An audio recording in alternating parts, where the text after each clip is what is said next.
नमस्कार दोस्तों, new direction classes 2.0 में आपका स्वागत है। आशा करता हूँ आप सब बहुत अच्छे हैं। आज हम पढ़ने वाले हैं मानव पाचन तंत्र के बारे में। यह एग्जाम पॉइंट ऑफ व्यू से बहुत ही महत्वपूर्ण टॉपिक है, तो बने रहिए अंत तक। तो चलिए शुरू करते हैं। पाचन तंत्र यानी डाइजेस्टिव सिस्टम। ठीक है, सबसे पहले अगर हम बात करें कि पाचन होता क्या है, पाचन का मतलब क्या है। साथियों, पाचन जो होता है यह एक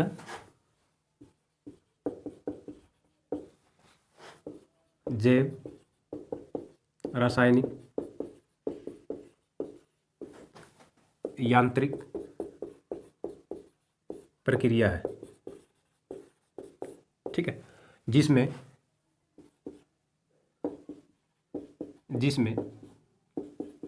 विशिष्ट प्रकार के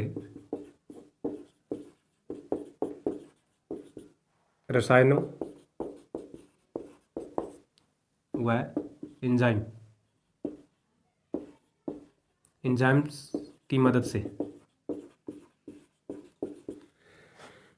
जटिल पोषक तत्वों को सरलीकरण किया जाता है। पोषक तत्वों का सरलीकरण किया जाता है। ठीक है, तो पाचन क्या होता है हमारा, यह एक जैव रासायनिक यांत्रिक प्रक्रिया होती है। ठीक है, जैव मतलब यह जो पाचन की क्रिया है वह जीवों में पाई जाती है, संजीवित संरचनाओं में पाई जाती है। ठीक है, रासायनिक का मतलब, रसायन मतलब कुछ विशिष्ट प्रकार के रसायन या एंजाइम होते हैं। ठीक है, यांत्रिक मतलब जैसे हम भोजन को चबाते हैं, खाना खाते हैं, यह कौन सी प्रोसेस है, मैकेनिकल प्रोसेस है, यानी यांत्रिक प्रक्रिया है। ठीक है, जिसके अंतर्गत कुछ विशिष्ट प्रकार के जो रसायन होते हैं या एंजाइम, ठीक है, इनकी सहायता से जटिल पदार्थों का सरलीकरण किया जाता है, उनको तोड़ा जाता है। कुल मिलाकर अगर मैं पाचन की जो डेफिनेशन आसान शब्दों में बताना चाहूँ आपको, यह क्या है, यह भोजन को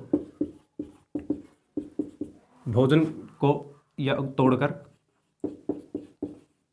ठीक है, उसको छोटे छोटे टुकड़ों में बांटना, छोटे टुकड़े करना, क्या कहलाता हमारा, पाचन कहलाता। ठीक है, भोजन का सरलीकरण मतलब भोजन को छोटे छोटे टुकड़ों में तोड़ना, क्या कहलाता हमारा, पाचन कहलाता है। ठीक है, और जितने भी जो हमारे अंग है इस प्रक्रिया में भाग लेते हैं, भोजन को तोड़ना या भोजन का सरलीकरण की प्रक्रिया में भाग लेते हैं, उन सभी अंगों के समूह को हम क्या कहते हैं, पाचन तंत्र कहते हैं। यानी भोजन को पचाने वाले या पाचन करने वाले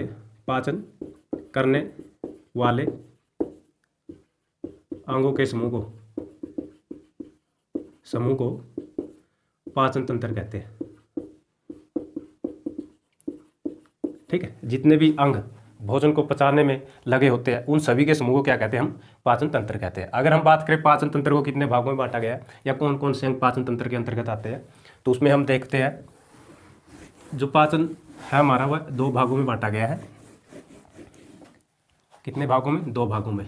एक है हमारा आहार नाल द्वारा पाचन, ठीक है, और दूसरा है हमारा कुछ विशिष्ट प्रकार की जो ग्रंथियां होती है। ठीक है, ग्रंथियों द्वारा, ग्रंथियां मतलब ग्लैंड्स,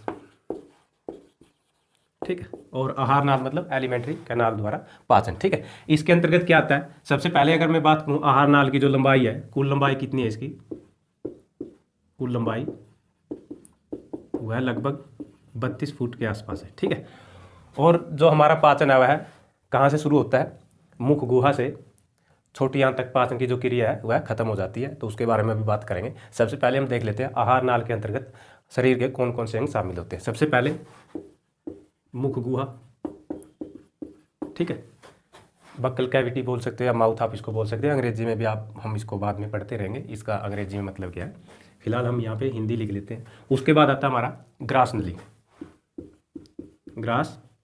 नली, ठीक है, फूड पाइप बोल सकते हो या एसोफोगस भी इसको बोला जाता है। उसके बाद आता है हमारा अमाशय, स्टमक जिसको बोलते हैं। ठीक है, छोटी आंत, और इसके बाद बड़ी आंत, स्मॉल इंटेस्टाइन, और लार्ज इंटेस्टाइन, ठीक है, और अंत में क्या आता है, मलाशय, रेक्टम जिसको बोलते हैं, ठीक। तो ये वो शरीर के अंग है जो पाचन क्रिया में भाग लेते हैं। अगर हम ग्रंथियों की बात करें, कुछ ग्रंथि है, जैसे सबसे पहले लार ग्रंथि, लार ग्रंथियाँ, सलाइवरी ग्लैंड जिसको हम बोलते हैं। उसके बाद जैसे अग्नाशय, इसके बारे में पढ़ेंगे, पित्ताशय, ठीक है। तो ये तमाम जो ग्रंथियाँ है वो क्या करती है, पाचन क्रिया में। और एक और महत्वपूर्ण जैसे लीवर या यकृत जिसको हम बोलते हैं, ठीक है, ये ग्रंथियाँ हैं जो क्या करती है, पाचन क्रिया में भाग लेती है। आज हम जो इसमें पढ़ने वाले हैं, हम स्टार्टिंग करेंगे यहाँ से, मुख गुहा से। अगर हम बात करें वही आहार नाल की, ठीक है, तो यह कहाँ से, जो हमारा पाचन है मुख गुहा से शुरू होता है और कहाँ तक, छोटी आंत तक, यहाँ तक, ठीक है। और अगर हम बात करें बड़ी आंत की, यह क्या करती है, अवशोषण करने का काम करती है। जो जलीय पदार्थ होते हैं उनको क्या करती है, अवशोषित करती है। इसके बारे में भी हम आगे पढ़ने वाले, ठीक है। यानी हमारी जो पाचन की क्रिया कहाँ से शुरू होती है, मुख गुहा से, और कहाँ पर खत्म हो जाती है, छोटी आंत में जाकर पाचन की जो क्रिया पूरी तरह से क्या हो जाती है, खत्म हो जाती है। तो चलिए शुरू करते हैं। सबसे पहले मुख गुहा के बारे में पढ़ते हैं। इसमें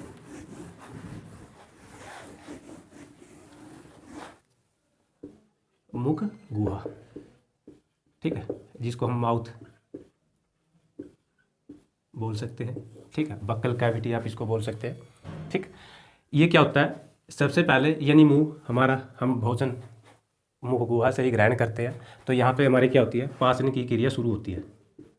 पाचन की क्रिया, अगर आपसे पूछा जाए, क्वेश्चन दिया जाए, पाचन की क्रिया कहाँ से शुरू होती है, छोटी आंत से, आमाशय से, मुख गुहा से, या फिर बड़ी आंत से, तो आप बताओगे कि जो हमारा पाचन है वो कहाँ से शुरू होता है, मुख गुहा से, यानी ऑप्शन सी आप कर सकते हो, ठीक है। तो पाचन की क्रिया कहाँ से शुरू होती है, हमारी मुख गुहा से, ठीक है। और इसके अंतर्गत क्या क्या शामिल है, हमारे मुंह के अंदर क्या क्या चीज़ें शामिल है। सबसे पहले लार ग्रंथि है, मुख गुहा में क्या आती है, लार ग्रंथि, ठीक है। और आते हैं 32 दांत, ठीक है, इसके बारे में पढ़ेंगे। और अंत में क्या आता है, जीभ, टंग जिसको हम बोलते हैं, ठीक है। तो मुख गुहा, यहाँ से पाचन की क्रिया शुरू होती है, और इसके अंतर्गत लार ग्रंथियाँ, दांत और जीभ, इसके बारे में अब हम पढ़ने वाले हैं। सबसे पहले देख लार ग्रंथियों के बारे में। लार ग्रंथियाँ यानी सलाइवरी ग्लैंड जिनको हम कहते हैं। सबसे पहली बात तो ये है, जो लार ग्रंथियाँ होती है उसकी जो हमारे मुख में संख्या होती है वह कितनी होती है, 3 जोड़ी के रूप में पाई जाती है, ठीक है। लार ग्रंथियाँ कितनी पाई जाती है, 3 जोड़ी, यानी संख्या में 6 होगी, ठीक है। और अगर हम बात करें कौन कौन सी होती है, ये पैरोटिड ग्लैंड पहली, दूसरी है सब मैंडिबुलर ग्लैंड, और तीसरी है हमारी सब लिंगुअल ग्लैंड, ठीक है। लार ग्रंथियाँ कितनी पाई जाती है, यह जोड़े में पाई जाती है। और कितनी जोड़ी होती है हमारी, 3 जोड़ी जो है लार ग्रंथियों की होती है, पैरोटिड ग्लैंड, सब मैंडिबुलर ग्लैंड और सब लिंगुअल ग्लैंड, ठीक है। पैरोटिड, सब मैंडिबुलर और सब लिंगुअल, ठीक है। इसका अभ्यास कीजिए 2-3 बार। तो सबसे जो बड़ी होती है आकार में, इसी क्रम में होती है, सबसे बड़ी जो ग्रंथि होती है वो होती है पैरोटिड ग्लैंड, उसके बाद उससे छोटी सब मैंडिबुलर, और सबसे छोटी कौन सी होती है, सब लिंगुअल। अगर हम बात करें इन ग्रंथियों के कार्य को लेकर, ये क्या क्या करती है,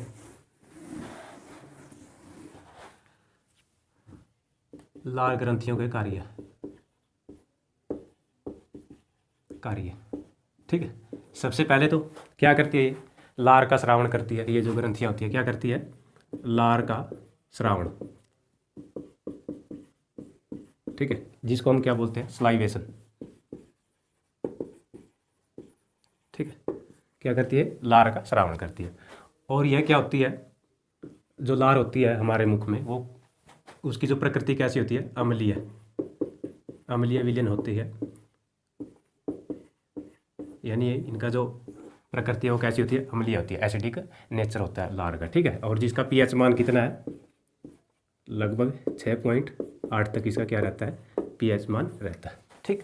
और अगर हम बात करें हम प्रतिदिन लगभग 1200 ml से 1500 ml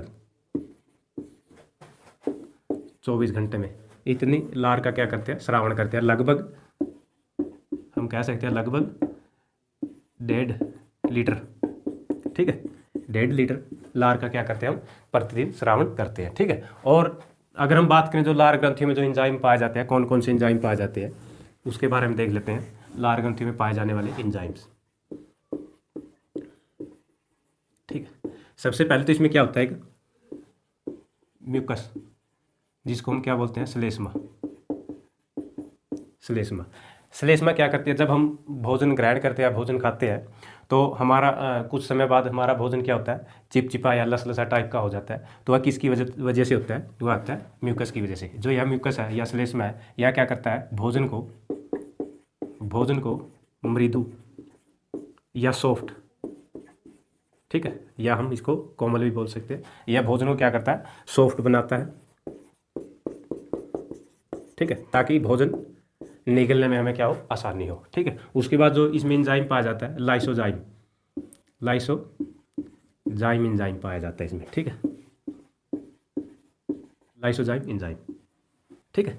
और यह जो लाइसोजाइम एंजाइम होता है, यह क्या करता है, यह भोजन के साथ जो भी हानिकारक बैक्टीरिया होते हैं, कीटाणु होते हैं, उनको क्या करता है, नष्ट करने का काम करता है। यानी यह क्या करता है, बैक्टीरिया को नष्ट करता है, ठीक है, नष्ट करने का कार्य करता है, ठीक है। उसके बाद जो एंजाइम है वह है हमारा क्या, सलाइवरी अमाइलेज, या इसको हम बोल सकते हैं टाइलिन, ठीक है। और यह जो टाइलिन है या सलाइवरी अमाइलेज है, यह क्या करता है, यह यहाँ पे इसको लिख देते हैं, यह स्टार्च को जो टाइलिन है किस में बदलता है, शर्करा में बदलता है, शर्करा में भी मुख्य रूप से माल्टोज में, ठीक है। और इसी कारण से जब हम भोजन करते हैं, रोटी को ज़्यादा देर तक चबाते हैं, तो हमें क्या कैसी लगने लगती है, मीठी लगने लगती है। क्यों लगने लगती है, जब जो ये स्टार्च होता है, इसका जो टेस्ट है वो क्या होता है, यह टेस्टलेस होता है, इसमें कोई स्वाद नहीं होता है, स्वादहीन होता है, ठीक है। और कुछ समय बाद अगर हम भोजन को चबाते हैं तो हमें क्या लगने लगता है, मीठा लगने लगता है। क्यों, क्योंकि माल्टोज या क्या होता है, मीठा होता है, ठीक है। जो टाइलिन होता है स्टार्च को किस में बदल देता है, शर्करा में बदल देता है।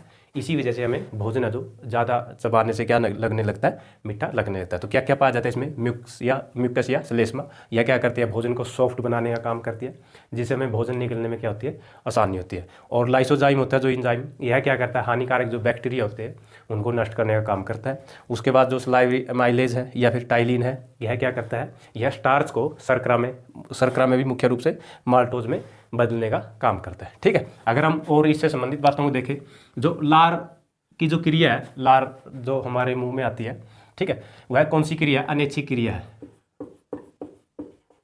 अनैच्छिक क्रिया मतलब क्या है, सामने कोई भी खाने पीने की चीज़ हो, कितना ही बड़ा धुरंधर हो, ठीक है, अगर उसके सामने हम उसकी मनपसंद चीज़ लेकर आए तो उसके मुंह में पानी है वो आ ही जाता है, उसकी लार क्या है, टपकने लग जाती है। क्यों, यह उसके बस में नहीं होता, यह एक अनैच्छिक क्रिया है, ठीक है। और यह किसके द्वारा कंट्रोल की जाती है, यह हमारा जो पश्च मस्तिष्क होता है, पछला दिमाग जिसको हम बोलते हैं, पश्च मस्तिष्क, ठीक है, इसका एक भाग है मेंडुला ओब्लोंगेटा, ठीक है। मेंडुला ओब्लोंगेटा द्वारा यह क्या की जाती है, इसको नियंत्रित किया जाता है, इसका विनियमन किया जाता है, किसका, लार ग्रंथियों का, ठीक है। यानी यह कौन सी क्रिया, अनैच्छिक क्रिया है। और जो हमारा मेंडुला ओब्लोंगेटा, इसके द्वारा इसका विनियमन किया जाता है। अगर हमारे सामने हमारी पसंद का खाना आ जाए तो हमारी क्या होगी, लार टपकने लगेगी, मुंह में पानी आना लगेगा, यह हमारे बस में नहीं है, यह एक अनैच्छिक क्रिया। दोबारा से इसको समझ लीजिए, लार ग्रंथियाँ कितनी होती है, 3 होती है, पैरोटिड, सब मैंडिबुलर और सब लिंगुअल, ठीक है। सबसे बड़ी ग्रंथि क्या होती है, हमारी पैरोटिड ग्रंथि होती है।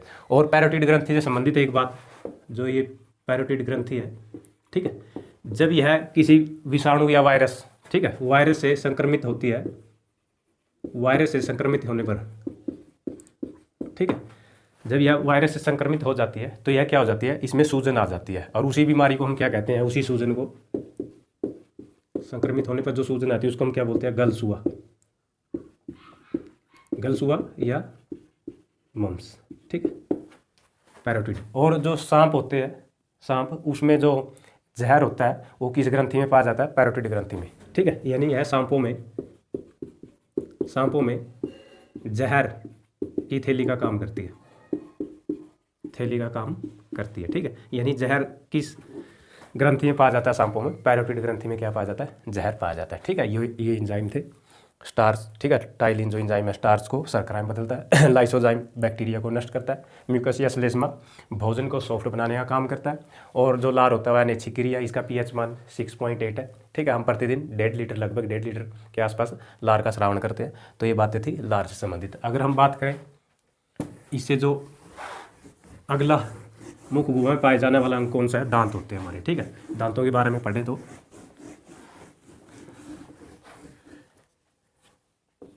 दांत, ठीक है। सबसे पहले तो दांतों का जो अध्ययन होता है उसको हम क्या कहते हैं? दांतों के अध्ययन को ओडोंटोलॉजी,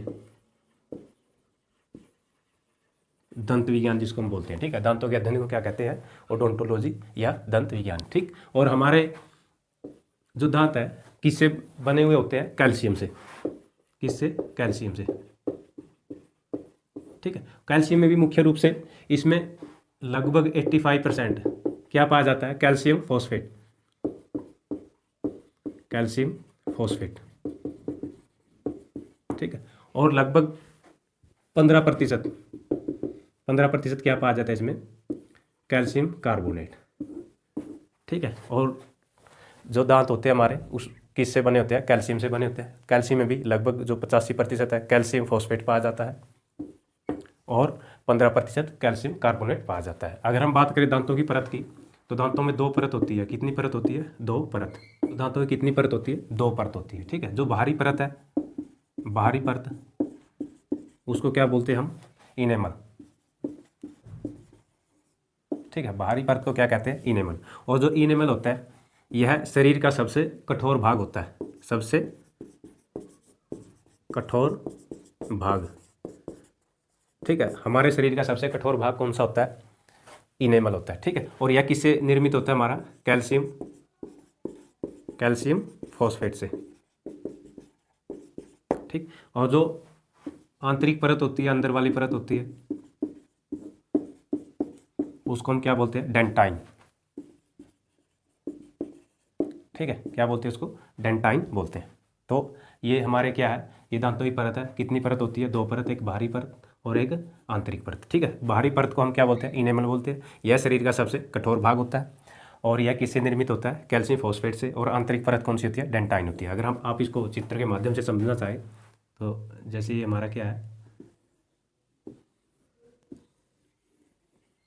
ठीक है। ये क्या है? दांत का चित्र है, ठीक है, इस प्रकार से। तो यह है क्या? हमारी बाहरी परत है जिसको हम क्या बोलते हैं? इनेमल बोलते हैं, ठीक। और ये क्या है? डेंटाइन, डेंटाइन, ठीक है। यह शरीर का सबसे कठोर भाग होता है, कैल्शियम फॉस्फेट से यह निर्मित होता है। और इससे संबंधित जब हम देखते हैं, बहुत से लोग ऐसे होते हैं जिनके दांत बहुत ही सुंदर होते हैं और मोती जैसे चमकने लगते हैं और उनको देखकर हमारे मन में ख्याल आता है कि इसे पूछ ही लें, क्या आपके टूथपेस्ट में नमक है? तो टूथपेस्ट में नमक है या नहीं है इसका तो हमें पता नहीं है, लेकिन दांतों में हमारी चमक के लिए जो उत्तरदायी होता है वो क्या होता है? फ्लोरीन, ठीक है, फ्लोरीन। इसलिए जितने भी पेस्ट होते हैं, पेस्ट के अंदर क्या पाया जाता है? थोड़ी मात्रा में फ्लोरीन पाया जाता है, ठीक है। और ये फ्लोरीन का कार्य क्या होता है? वही दांतों को चमक प्रदान करता है, ठीक है। यानी हमारे दांतों के चमक और मजबूत, दांतों को चमकीला और मजबूत बनाने के लिए कौन सा पदार्थ पाया जाता है? फ्लोरीन पाया जाता है। और टूथपेस्ट में भी क्या पाया जाता है? थोड़ी सी मात्रा में फ्लोरीन पाया जाता है। अगर इसकी मात्रा बढ़ जाए, अगर इसकी मात्रा, फ्लोरीन की मात्रा क्या हो जाए? बढ़ जाए, तो फिर क्या होगा? तो हमारे दांत है जो झड़ना शुरू हो जाएंगे। दांतों पे क्या? काले धब्बे, काले धब्बे पड़ना शुरू हो जाएंगे, जिसकी वजह से हमारे दांत है जो झड़ने लगेंगे, ठीक है। काले धब्बों की वजह से क्या? दांत झड़ने लगेंगे। और इसी बीमारी को क्या कहते हैं? फ्लोरोसिस, ठीक है। फ्लोरोसिस बीमारी क्या होता है? फ्लोरीन की अधिकता से दांतों में काले धब्बे पड़ना शुरू हो जाते हैं, जिसकी वजह से हमारे दांत झड़ने लगते हैं, और इसी को क्या कहते हैं, फ्लोरोसिस कहते हैं। ठीक है, फ्लोरीन क्या होता है, हमारी दांतों को चमकीला बनाता है, मजबूत बनाता है, लेकिन इसकी बहुत ही कम मात्रा होती है। ठीक है, ज़्यादा मात्रा में क्या होता है, ये हमारे लिए हानिकारक हो सकता है। और टूथपेस्ट वगैरह में क्या पाया जाता है, फ्लोरीन की थोड़ी सी मात्रा पाई जाती है। आपने बहुत से आसपास अपने बूढ़े व्यक्तियों को देखा, अपने दादा को देखा होगा जिसकी उम्र 100 से ऊपर या 100 से अधिक हो गई है, तो उसमें सुना होगा कि उसके दोबारा से दांत निकलना शुरू हो गए। तो ऐसा कुछ नहीं होता। 100 से ज़्यादा उम्र होने पर जो यह ऊपर की परत है, यह क्या होती है, घस जाती है, जिसकी वजह से उसका क्या दिखने लग जाता है, डेंटाइन दिखने लग जाता है। ठीक है, बस यही होता है। ऐसा नहीं है कि दांत दोबारा से उसके उगने शुरू हो गए। ठीक है, डेंटाइन दिखाई देता है। आप बोल दीजिए अपने दादाजी को कि ये दोबारा से आपके दांत नहीं है, ये डेंटाइन है, जो आंतरिक परत होती है दांतों की वो। ठीक है, अगर हम बात करें इसके प्रकार को लेकर, दांतों के कितने प्रकार होते हैं। दांत हमारे जीवन में 2 बार आते हैं। ठीक है, जिसको हम क्या बोलते हैं, डाइफायोडोंट। ठीक है, डाइफायोडोंट यानी द्विबार दंती, द्विबार दंती। ऐसे दांत जो 2 बार पैदा होते हैं, जैसे दूध के दांत, दूध के दांत। ठीक है, ये जो दूध के दांत होते हैं यह जीवन में क्या होते हैं, 2 बार आते हैं, और इनकी संख्या कितनी होती है, 20 होती है। ठीक है, इनको हम अस्थायी दांत भी बोलते हैं, अस्थायी दांत। ठीक है, ये जीवन में क्या होते हैं, और ये कहाँ कब से कब तक रहते हैं, 6-7 महीने से, 6-7 महीने से ये निकलना शुरू हो जाते हैं, और कब तक, 10 से 12 वर्ष तक। ठीक है, ये 12 वर्ष बाद ये झड़ना शुरू हो जाते हैं। ठीक है, 12 वर्ष के बाद, 10 या 12 वर्ष के बाद जो दांत निकलते हैं उनको क्या कहते हैं, हम स्थायी दांत कहते हैं। यानी वो किस श्रेणी में आते हैं, मोनो डाइफायोडोंट। ठीक है, जो एक बार निकलते हैं, कब से, ये 10 से 12 वर्ष की उम्र के बाद निकलना शुरू होते हैं।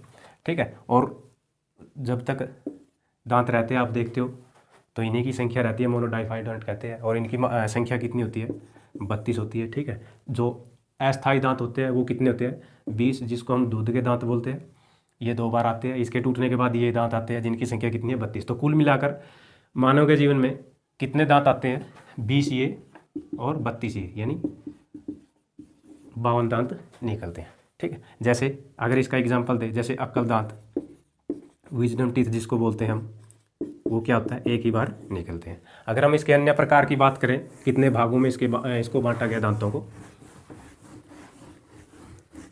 दांतों के प्रकार। ठीक है, 4 प्रकार के दांत होते हैं। सबसे पहले हमारा क्या है, इंसीजर, इंसीजर। ठीक है, इसको आई से डिनोट करेंगे। इनकी संख्या कितनी होती है, 4 ऊपर 4 नीचे, यानी कि कुल संख्या कितनी होती है, 8 होती है। और ये हमारे नाक के बिल्कुल सीध में होते हैं, इसलिए हम इसको क्या कह सकते हैं, नोज टीथ। ठीक है, और ये क्या करते हैं, या काटने का कार्य करते हैं, और जो शाकाहारी जानवर होते हैं उनमें यह चौड़े पाए जाते हैं। ठीक है, अगर हम बात करें इसके बाद जो अगला प्रकार है, पहला प्रकार है इंसीजर, दूसरा है कनाइन, कनाइन जिसको हम बोलते हैं। ठीक है, इनकी संख्या कितनी होती है, 2 ऊपर 2 नीचे, यानी संख्या में कितने होते हैं, 4 होते हैं। ये हमारी आंखों के सीध में होते हैं, इसको हम आई टीथ भी बोल सकते हैं। ठीक है, और ये क्या करते हैं, ये चीरने का कार्य करते हैं। ठीक है, ये मुख्य रूप से काटने का काम करते हैं। इंसीजर इसको याद करते हैं, जैसे सीजर होता है काटने का कार्य करता है, तो यह मुख्य रूप से किसका काम करते हैं, काटने का, और ये क्या करते हैं, चीरने का। ठीक है, और यह मांसाहारी, जो मांसाहारी है उनमें यह नुकीले पाए जाते हैं और बड़े पाए जाते हैं। ठीक है, नुकीले वह बड़े पाए जाते हैं। ठीक है, शेर वगैरह में आपने देखा होगा, तो जो सबसे नुकीले दांत कौन से पाए जाते हैं, कैनाइन्स पाए जाते हैं। इनकी संख्या कितनी होती है, 4, और इंसीजर की संख्या कितनी होती है, 8, 4 ऊपर 4 नीचे। ठीक है, नोज टीथ इनको बोलते हैं, काटने का यह कार्य करते हैं। ठीक है, इनकी संख्या 4, आई टीथ बोलते हैं, चीरने का कार्य करते हैं, मांसाहारी में यही पाए जाते हैं। उसके बाद है हमारे कौन से, परिमोलर। ठीक है, परिमोलर, इनकी संख्या कितनी होती है, 4 ऊपर और 4 नीचे, यानी 8 होती है। और एक खास बात इनकी ये है कि यह बच्चों में नहीं पाए जाते, बच्चों में नहीं पाए जाते। बच्चों में इनकी संख्या कितनी होती है, 0 होती है। ठीक है, उसके बाद अगर हम बात करें मोलर की, तो इनकी संख्या कितनी होती है, 6 ऊपर और 6 नीचे, ठीक है। कुल मिलाकर इनकी संख्या कितनी होगी, 12 होगी। और इसमें क्या होता है, जो लास्ट मोलर है यानी थर्ड मोलर यह लगभग 18 से 23 या 24 साल में निकलता है। 18 ईयर के बाद 24 आयु तक यह कभी भी निकल सकता है। इसको हम क्या बोलते हैं, अक्कल दांत बोलते हैं, अक्कल दाढ़ इसको आप बोल सकते हैं, अक्कल दांत, ठीक है, या विजडम टीथ। कब निकलता है विजडम टीथ, कब से कब तक निकलता है, 18 से 24 वर्ष की आयु तक यह निकल सकता है, ठीक है। तो कुल मिलाकर, और इनका काम क्या होता है, परिमोलर का और मोलर का, ये भोजन को पीसने का काम करते हैं, पीसने का कार्य करते हैं, ठीक है। और जो परिमोलर होता है इनकी संख्या 8 होती है, लेकिन छोटे बच्चों में यह नहीं पाया जाता, ठीक है। मोलर इनकी संख्या कितनी होती है, 6 ऊपर और 6 नीचे, कुल मिलाकर 12 इनकी संख्या होती है। तो ये क्या था हमारा, दांतों के 4 प्रकार थे, इंसीजर, कनाइन, परिमोलर, मोलर, ठीक है। इंसीजर को हिंदी में क्या कहते हैं, कृंतक, ठीक है। और इसको क्या कहते हैं, रदनक, और इसको अग्रच्वर्णक, और इसको चवर्णक, ठीक है। ये प्रकार थे दांतों के। अगर हम इसको चित्र के माध्यम से समझना चाहें, चित्र के माध्यम से अगर हम इसको समझना चाहें तो ज़्यादा मुश्किल नहीं है। आपको पहले नाम याद रखने हैं, incisor, canine, premolar, molar, incisor, canine, premolar, molar, 3-4 बार इसको दोहरा के देखिए, याद हो जाएंगे। जैसे हम इसको ले लेते हैं इस प्रकार से, ठीक है। ऊपर वाले को भी साफ कर देते हैं।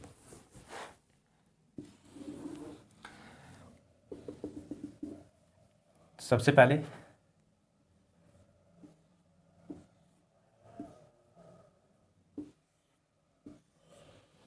ये 4 क्या है हमारे, ये 4 है हमारे इंसीजर। उसके बाद,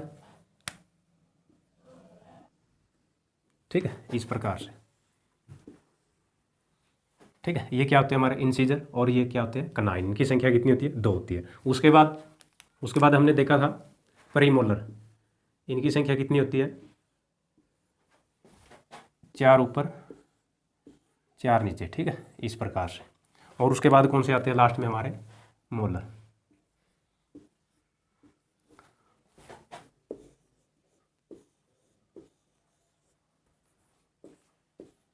ठीक है। अगर मैं यहाँ पे इसको लिखना चाहूँ, ये क्या हमारे, ये कौन से दांत है हमारे, यहाँ से यहाँ तक, इनको क्या नाम देंगे हम, इंसीजर। इंसीजर कितनी संख्या होती है इनकी, 4 ऊपर 4 नीचे। और ये कौन से है, यहाँ से यहाँ तक, ये हमारे कनाइन, ये दोनों, ठीक है। और ये कौन से दांत है, 2 ये और 2 ये यहाँ पे, ठीक है, इनको हम बोलते हैं परिमोलर, ठीक है।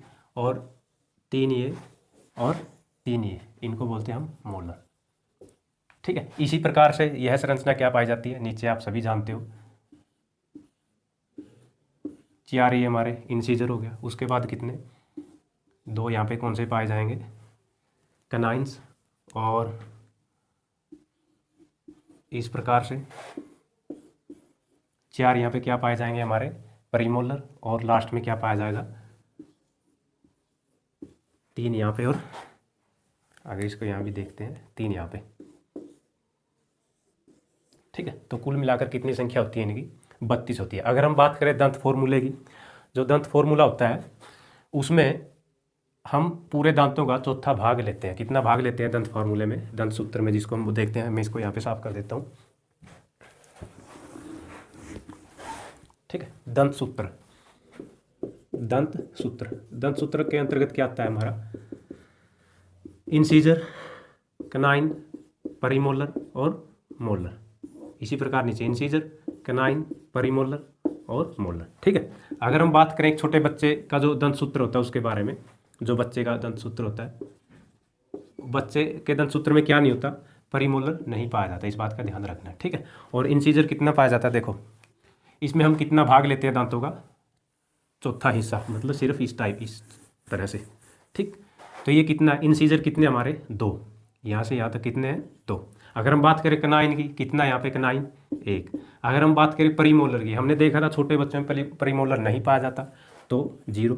अगर हम बात करें मोलर की, तो कितने होते हैं, और मोलर भी नहीं पाया जाता छोटे बच्चों में। 1 और 2 लेंगे हम छोटे बच्चों में, मोलर कितना पाया जाता है नोट करके आप लिख सकते हो, ठीक है। जो छोटे बच्चे होते हैं बच्चों में परिमोलर व थर्ड मोलर नहीं पाया जाता, ठीक है। इस बात का ध्यान रखना, ठीक। तो छोटे बच्चों में जो फार्मूला बनता है 2 1 0 2, ठीक इसी प्रकार से नीचे भी 2 1 0 2, ठीक है। इनको हम क्या करेंगे, अगर टोटल इनकी संख्या देखनी है, इन दोनों को जोड़कर किससे मल्टीप्लाई करेंगे, अंत में 2 से आप मल्टीप्लाई करके देख सकते हो। जैसे 2 और 2 4, उसकी 2 से मल्टीप्लाई करेंगे कितना 8, 1 और 1 2, 2 की 2 से मल्टीप्लाई करेंगे 2, ये तो 0 है ही, 2 और 2 4 दूनी 8। तो छोटे बच्चों में कुल कितने दांत पाए जाते हैं, 10 और 8 18 दांत पाए जाते हैं, ठीक है। उसके बाद क्या होता है, अगर हम वयस्क जो पुरुष होता है उनका दंत सूत्र की बात करें, दंत सूत्र किनका, वयस्कों में,